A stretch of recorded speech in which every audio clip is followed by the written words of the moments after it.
السلام عليكم ورحمة الله وبركاته. حبايبي، أهلا وسهلا بكم. فيديو جديد إن شاء الله تستفيدوا بيه.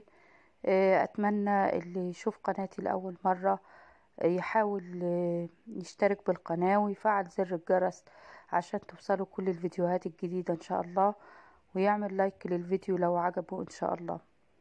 النهاردة هنعيد تدوير زجاجات الزيوت اللي موجودة عندنا وبنستعملها باستمرار في البيت، خصوصا الكبيرة منها. هنحاول نستفيد بيها في أي مكان في البيت بطريقة حلوة، هتنظم لنا حاجات كتير وهتساعد على ترتيب البيت ونظامه، وخصوصا ان احنا بنحاول نظبط البيوت وننظمها استعدادا لشهر رمضان والأعياد. كل سنة وانتم طيبين. كمان بدل ما نشتري منظمات غالية نحاول نعمل أفكار تستفيدوا بيها في البيوت إن شاء الله، من غير شراء منظمات غالية ولا حاجات يعني تزيد من أعبائنا المالية. تابعوا الفيديو هتستفيدوا إن شاء الله.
بما ان احنا بنستعد لاستقبال الشهر الكريم ان شاء الله، فانا حاولت ان انا احط قماش الخيامية عشان نعمل به منظمات تنفع سواء في اي مكان في البيت، في دواليب، في مثلا في مطبخ، في حمام، في اي مكان، بحيث انها تبقى ليها غطا.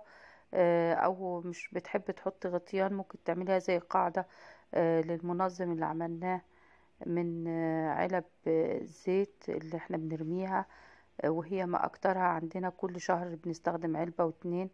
فاتمنى تجمعيهم وتعملي طقم حتى كامل، تحطيه مثلا على مكتب، تحطيه على رخامة مطبخ، او تحطي فيه اي ادوات ليكي خاصة بيكي في الدواليب. يعني فكرة بسيطة وسهلة، ومحدش هياخد باله ان دي كانت ازازة زيت. شايفين شكلها مختلف تماما، انا حطيت فيها حاجات كتير من حاجات اعادة التدوير بتاعتي. اتمنى تعملوا منظمات كتير بالشاكلة دي، وتعملوا لها اغطية. طبعا فكرة الغطا، انا الاول كنت عايزة اعمله لها المطبخ، بحيث اغطي بيه مثلا علب احط فيها مستلزمات المطبخ، او مكرونات، يعني او اي حاجة من الحاجات اللي بنستخدمها في الاكل والشرب. بس يعني خطرت عليا الفكرة ان احنا نستخدمها كمنظم، يعني تحط فيه ادوات. وطبعا العلب مأكترة، ممكن تعملي كل الافكار وتعملي اطقم منها، وتعمليها منظمات مثلا للمكرونة والشعرية والحاجات دي، وتعملي لها غطا زي ما شفتي. انا حبيت ان انا اغلفه بكيس بلاستيك، ممكن تغلفيه باي مشمع اقوى من عندك، بحيث يبقى سهل الغسيل والمسح، لان الكرتون ممكن يبوظ لو ما غلفناهوش. ممكن تمسحيه عادي بفوطة مبلولة يبقى زي الفل. ويعني فكرة جيدة للتغيير واستقبال الشهر الكريم بأفكار رمضانية حلوة، من غير ما ندفع فلوس ولا أي حاجة. أتمنى أنكم تتابعوني. إن شاء الله بحاول أن أنا أعمل معاكم بس مباشر، يعني تقريبا كل يوم الساعة 8 أو أزيد أو أقل. انا في انتظاركم، وان شاء الله ربنا يصلح حال النت وتبقى افضل. دي مجموعة حاجات احنا عملناها في الفيديوهات بتاعت الاسبوع ده، اتمنى تروحوا تشوفوها كلها للبيت والمطبخ، ولم خزين البيت كله علشان تستفيدي بيها بدل الكركبة والحاجات دي كلها، وحاجات تبقى مقفولة ومغلفة، بحيث انك انت تلم كل اللي عندك في البيت من غير ما تعملي كركبة ولا اي حاجة. كمان نستفيد باي قصايص موجودة عندنا، سواء فوط او حاجات زي كده برضو، هتخلي البيت منظم وحلو وريحته حلوة. ما تعملي فواحة زي كده تحطيها في المطبخ او في الحمام او اي ركن في الشقة. كمان في فيديو هتشوفوا جزء منه برضو، علشان تحاولوا تتفرجوا على الفيديوهات دي عشان تستفيدوا بيها. وحاولوا تفعلوا زر الجرس عشان توصلكم كل الفيديوهات الجديدة، لأننا بنقدم حاجات جديدة عشان بيتنا يبقى جميل ومستعد لاستقبال شهر رمضان والأعياد بتكاليف بسيطة، من غير أي مجهود ولا من غير كمان أي تكاليف. كمان نستغل كل حاجة عندنا في عمل منظمات للبيت والمطبخ والحمام والحاجات دي كلها. أتمنى أنكم تكونوا استفدتوا، وإن شاء الله تستفيدوا بالفيديوهات لو ما كنتوش شفتوها التانية.